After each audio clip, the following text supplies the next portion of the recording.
हे मेरे नाथ, मैं आपको भूलूं नहीं। हे मेरे प्रभु, मैं आपको भूलूं नहीं। हे मेरे स्वामिन, मैं आपको भूलूं नहीं। सृष्टि में अनंत जीव है। 5 भौतिक सृष्टि है। इसमें कई जीव पृथ्वी तत्व प्रधान है, कई जीव अग्नि तत्व प्रधान है, कई जीव वायु तत्व प्रधान है, कोई जल तत्व प्रधान है जीव। तो हमारे जो मनुष्य शरीर है ये है पृथ्वी तत्व प्रधान। तो ये हमें दिखाई देते हैं, बाकी दिखाई नहीं देते।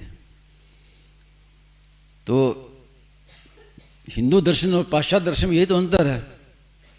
भारतीय दर्शन कहता है कि जो दिखता है वो नहीं है, और पाश्चात्य दर्शन कहते हैं कि जो दिखता है वो है, जो नहीं दिखता वो नहीं है। अब छोटी सी बात बताया, इस पृथ्वी तत्व में ही कई लोक हैं, उसमें जीव रहते हैं, हमारे आंखों से नहीं दिखते। अब चंद्रमा की बात तो बहुत दूर की रही।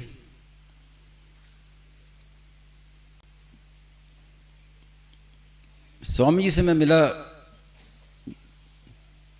जब, तो उसके स्वामी जी से मिलने से 1 वर्ष पहले मैं एक अच्छे सिद्ध संत से मिला। पंजाब में उनकी बहुत मान्यता है। राड़े वाले संत कहते हैं ईश्वर सिंह जी महाराज। उनके विषय में कल्याण में भी आ चुका है, परलोक पुण्यजन्मांक में, और पुस्तकों में भी आया। सिद्ध संत थे। तो कलकत्ते में थे, तो वो कलकत्ते में आए थे, तो मैंने 2 महीना उनका सत्संग किया कलकत्ते में। तो उनकी जो बातें थी वो साधारण बातें थी। प्राय नाम जप की महिमा कहते या फिर भक्तों की कथाएं सुनाते थे। कोई तत्व की बात नहीं, कुछ नहीं। लेकिन जिस समय वो बैठ के बोलना शुरू करते उस समय एक विलक्षणता मालूम देती। अब मेरे तो में इतनी योग्यता नहीं थी, लेकिन मुझे भी लगती है कि कुछ ना कोई विलक्षणता है। और एक व्यक्ति को उस सत्संग में मैं बैठे हुए मैंने देखा, तो उस समय मेरे मन में आया कि ये इस लोक का नहीं है। देख के मन में कि जैसे आकृति देखी, जो देखी बात, तो दोबारा दिखाई नहीं दिया फिर। लेकिन उस समय जबकि मैं इतना जानकार नहीं था, लेकिन मेरे मन में ये बात है कि ये इस लोक का नहीं है, किसी लोक से आया है। तो उनकी मैं मिला नहीं उनसे। मैं पास में जाके उनको मैंने प्रणाम किया, तो मुझे देख के हंसे वो।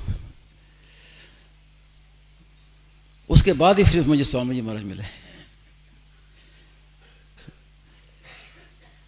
तो उसमें क्या है कि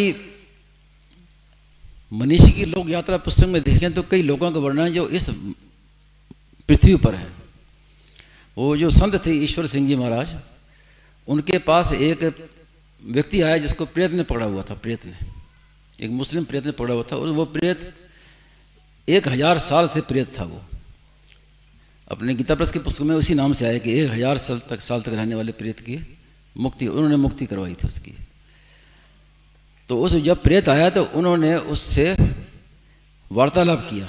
उस वार्तालाप की रिकॉर्डिंग हुई जो नेट में मौजूद है, और उसके रिकॉर्डिंग की में क्या क्या बातें हुई वो कल्याण में छपी हैं। हाँ, उन महाराज जी से, ईश्वर सिंह से, उनके जो प्रेत से, जो प्रेत उसमें जिसमें प्रेत था उसको तो पढ़ा लिखा ही नहीं था, लेकिन वो अपना वो बोलता था, कुरान की आयतें बोलता था और बातें करता था। तो उससे पूछा तो उसने सब बातें वही बताई जो हमारे शास्त्रों में लिखी है कि मुझे ऐसे यमदूत लेके गए, जब मैं मरा तो इतनी पीड़ा थी जैसे कोई झाड़ियों में, कांटे की झाड़ियों में मलमल का कपड़ा डाल के और फिर खींचे तो जितनी जैसी पीड़ा होती वैसी पीड़ा मेरी हुई निकलते समय। वो क्यों हुई उसने अपने बताया कि मैंने ये पाप कर्म किए, तब मुझे फिर यमराज के सामने लेके गए, चित्रगुप्त का वर्णन किया। तो यमराज ने कहा कि 1000 साल तक प्रेत योनि में रहेगा ये, और दुख पाएगा। तो फिर उद्धार कैसे होगा कि 1000 साल तक रहने के बाद फिर एक महात्मा होंगे, सिद्ध कोई महात्मा आएंगे, वो इसकी मुक्ति कराएंगे। तो फिर उन्होंने उसका, फिर उनका कोई शिष्य था जिसके कोई संतान नहीं थे, फिर उसके घर में उसका जन्म करवाया उन्होंने। तो खैर बड़ी बात है।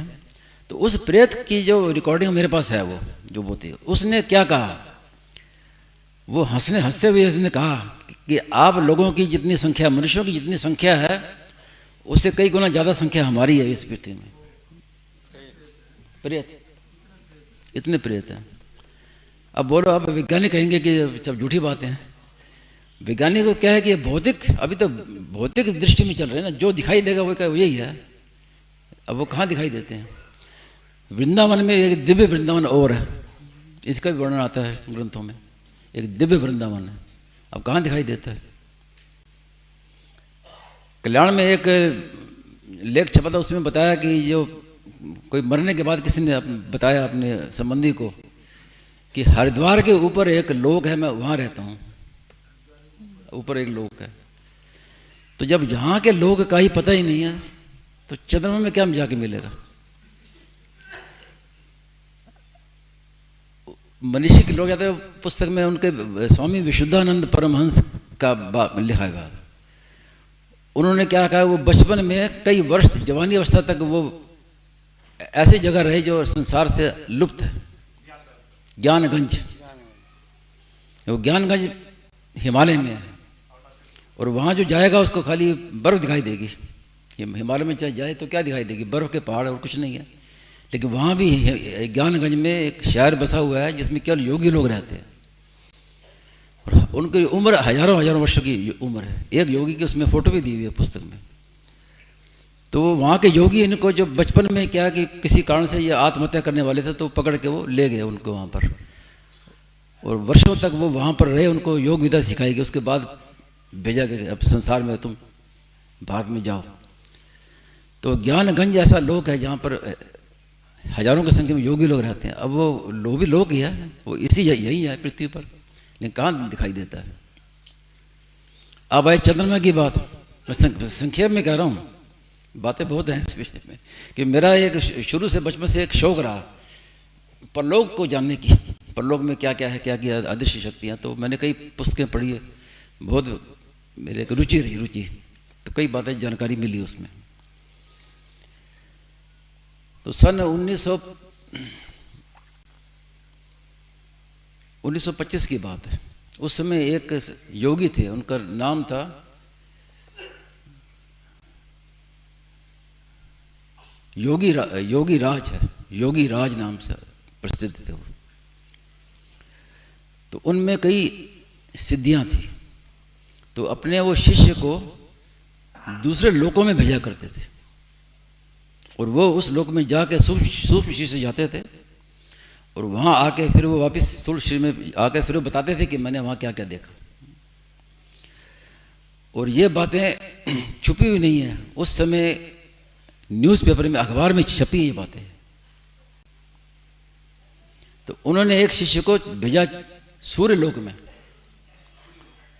सूर्य लोक से आके उसने कहा कि सूर्य लोक में मैं गया तो वहाँ अग्नि ही अग्नि है, जल का नाम निशान नहीं है, और सब चीज़ें अग्नि की बनी हुई। और जैसे मनुष्यों की बस्ती है संसार में, वैसे मनुष्यों की बस्ती है वहाँ पर। वहाँ के मनुष्य अलग हैं, उनका रंग काला है, और वहाँ के पेड़ हैं, मकान हैं, वो सब अग्नि के बने हुए हैं, और काला रंग के मनुष्य हैं वहाँ पर। और उनके जो